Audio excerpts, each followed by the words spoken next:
Okay, thank you, Jane. Welcome to today's session again.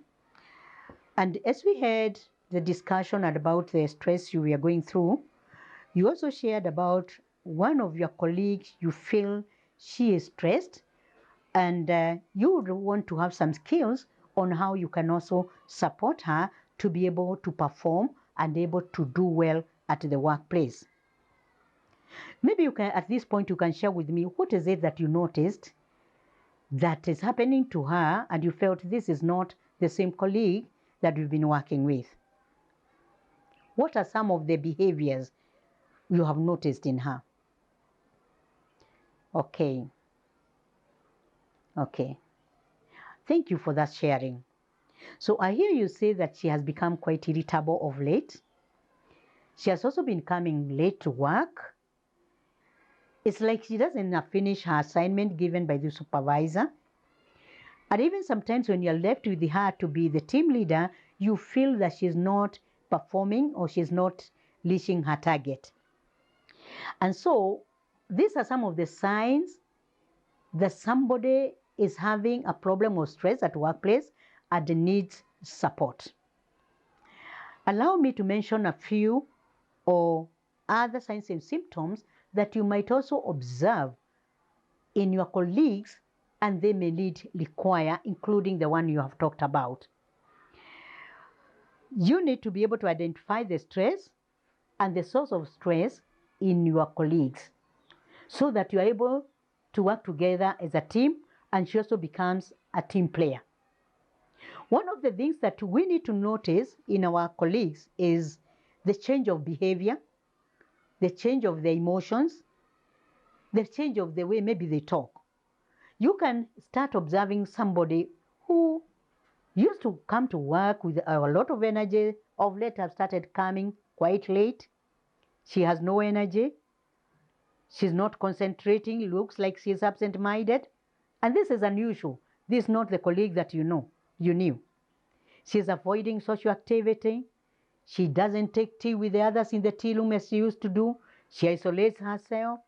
She's unable to accept negative, feedback. She is asking for more offs, shifts. She has no energy. Sometimes she is napping at colleagues, losing concentration, as I had said earlier. She's not able to make decisions. She keeps on maybe looking for somebody to help her make decisions. And this is somebody you know she could make decisions by herself before. She's having a lot of anxiety and she's also having erratic behaviors. When you realize your colleague is behaving this way, and this is unusual, you've been working with her for some time and you just see this change and this trend has come up lately, then it is time to see if you can help this person. Then, what is it that you can do to help that person? One of the things is maybe this a colleague you don't talk much. This a colleague, maybe sometimes you've been left as a team leader, and maybe the way she perceives you is like you are an authority. She's also feeling to talk to you. Maybe this a colleague that sometimes you are able to relate at a certain level. But one of the very basic things you can do is to be there for her. You need to establish a connection with her. You need to establish a rapport with her. It's not easy to establish a rapport sometimes, and especially when we come to work, we are in the business of helping our patient. So sometimes it can be difficult to tone down and come to the level of like a social relationship using social skills. But there is need for this. So talk to him or to her in private. Just request her, Nancy or so-and-so, maybe after you're through with the procedure, I would like to see you. I need to consult something with you. So that doesn't sound really threatening. And when she comes comes in the office, use your social skill. Don't be threatening. Start your conversation from less threatening questions. How are you? How are the patients? How are they doing? Or just something very simple, because if you start over, I have noticed recently that you are behaving 1, 2, 3, it is a bit like threatening and she may not respond. So start the conversation with a neutral question that encourages him or her to open up.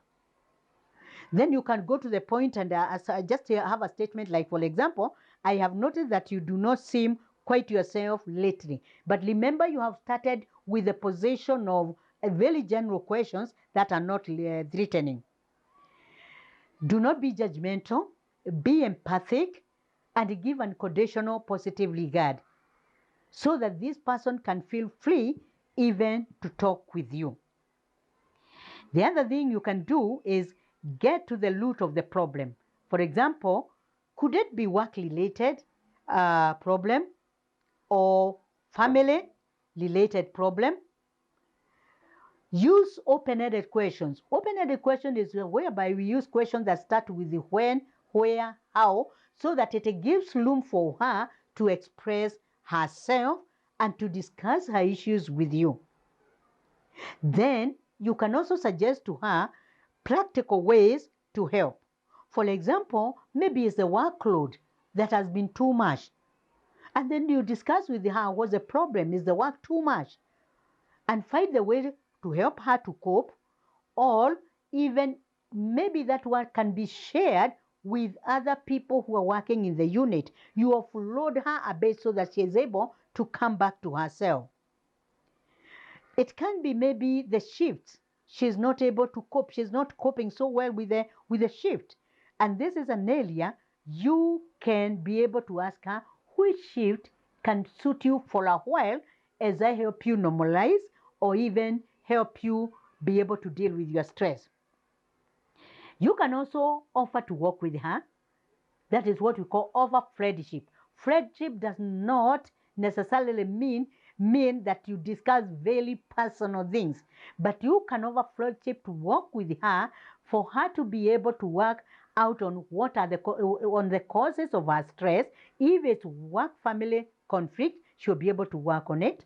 If it is about work-life balance, she'll be able to work on it. If it's maybe the cause of the stresses she's having is organizational related, you can look into that, how that can be helped. If it's the issue of policies, where possible it can be worked out, you'll be able to ask. But in the time that you're assisting her, offer the friendship. Be kind and be positive with her. But a word of caution here is, you might overdo the friendship. So also be sensitive lest she becomes dependent on you, that every small thing she notices, she's learning to you. So you also need to have developed some boundaries. So in conclusion about supporting a colleague who is going through stress at the workplace is, I can summarize it in 5 ways. Listen to this person carefully and be empathic, be non-judgmental. Give them unconditional positive regard. Number 2, responding to your own colleagues' needs. What are the needs? You know, when we go to work, sometimes we don't bother much, and there are the needs beyond maybe the needs within the hospital, within the workplace. But I would suggest it's good to know what are the other needs of your colleagues. Follow up with a conversation. That's where I talked about the friendship, but taking care you do not make her develop dependency.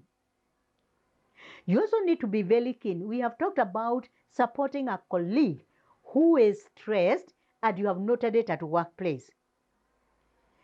People have shared at times that they are so stressed up, and they keep on telling their colleagues, I feel stressed up, I feel I'm not coping, I feel life is not worthy. And they look low, they have a low mood. This is not the issue and answer that you know. It is important to think on the area of mental health and the issues of depression and suicide. Lest you do not say later, I had noticed she used to talk, she used to say, and then somebody has tried suicide, or she has suicidal ideation. So when we talked about listening to them and having a connection with them, listen to the tone of their voice. Listen to what they are saying and what they are not saying. And that way, you can easily get to know somebody, to understand somebody who is struggling. Somebody who is saying, I don't have energy even to come to work. It is like a burden to come to work. Sometimes even I don't have energy to come to work. Even to do simple tasks is a time to think about suicide prevention. And then, while you have done all that, you can also refer this person to a professional, to a counseling psychologist, to a counselor, to a psychiatrist, or somebody who can even assist her. It may not be necessarily sickness or even mental health issues, but if she's very discouraged, you can even also refer her to a mentor or a life coach. As we had talked about it earlier on work-life balance, there is provision for coaching and there is provision for mentorship. Thank you very much. Looking forward to seeing you supporting your colleagues who are stressed at workplace.